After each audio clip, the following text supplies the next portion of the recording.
So I've been getting several requests to make this video.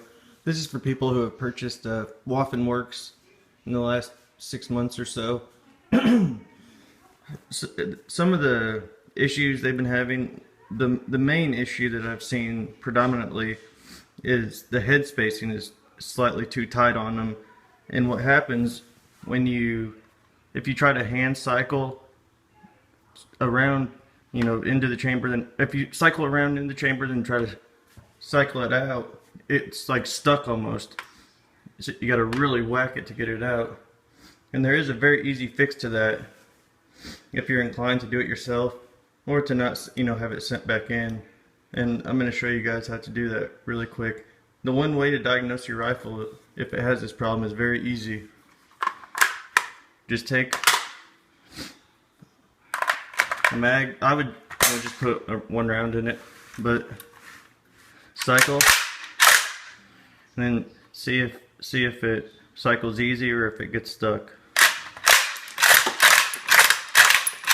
See, mine has been fixed, so there's no issues at all. Let me take this rifle down real quick and I'll show you guys how to fix this problem. Looking at the trunnion and chamber on your rifle, right here are the locking lugs on your trunnion that interface with the back of the bolt to lock it up. When you cycle around, the bolt will go in and lock. The problem is with your head spacing too tight, when they riveted your trunnion and pressed your barrel in, the barrel is pushed back just a hair far, so that's a really tight fit. When you cycle it without rounds, you won't notice that it's tight. It'll seem fine. But when you get the round in there is when it'll be tight. But what you'll do, one problem, they gun coat the shit out of these inside the receiver even, and it adds a lot of thickness to it. So I remove all the gun coat from the face of the locking lugs, and on the bolt from the back side of the bolt here, I just did the whole back side of the bolt, but really all you have to do is right here and right here where it engages the locking lugs on your trunnion. And then what you will do is, with the Dremel or file, see where the back side of that bolt engages that locking lug. On this side it's right here, and on the other side it goes up. And you will basically just take that Dremel or file, and be really careful and go really slow. Just take a little bit of material off evenly on both sides, just a little tiny bit at a time. Put the bolt back in, try to cycle around and eject it by hand, and do that until you don't feel the hard resistance anymore, till it's properly locking and unlocking without binding up. So it's a very simple fix. That's the main problem people have been having with these. If you have any other questions about this, just let me know.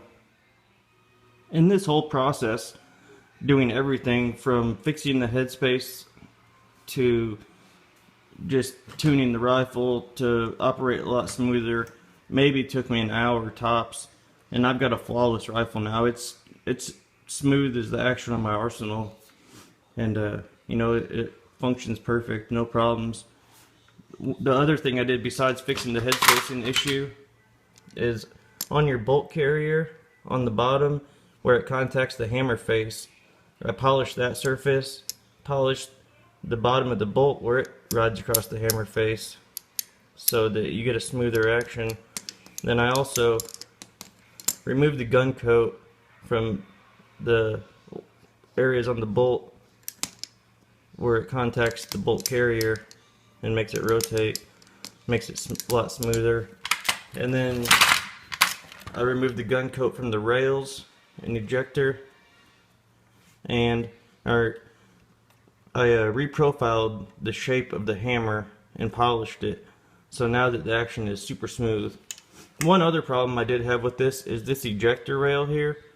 It was a bit out of spec, it was a little wide, and it was draggy. I don't know if it's because all the gun coat they had all over this bolt, so I removed the gun coat from the bolt, but where the channel is that rides inside the bolt. I had to just slightly file just a little tiny bit off this ejector rail to get it. You don't want to take too much or you'll change your ejection pattern or it won't catch the round. But mine was too much and it was dragging and it would hang up right there. So, you know, just keeping a completely square profile, file just a little tiny bit down until it's, you know, moves freely and doesn't hang up on the bolt.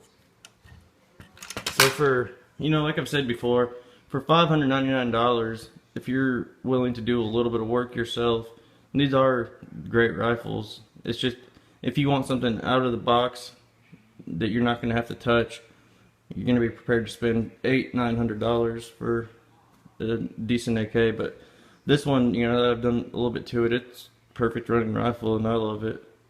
So any questions on anything, any problems you guys have been having, if it's something I can help, just contact me and let me know.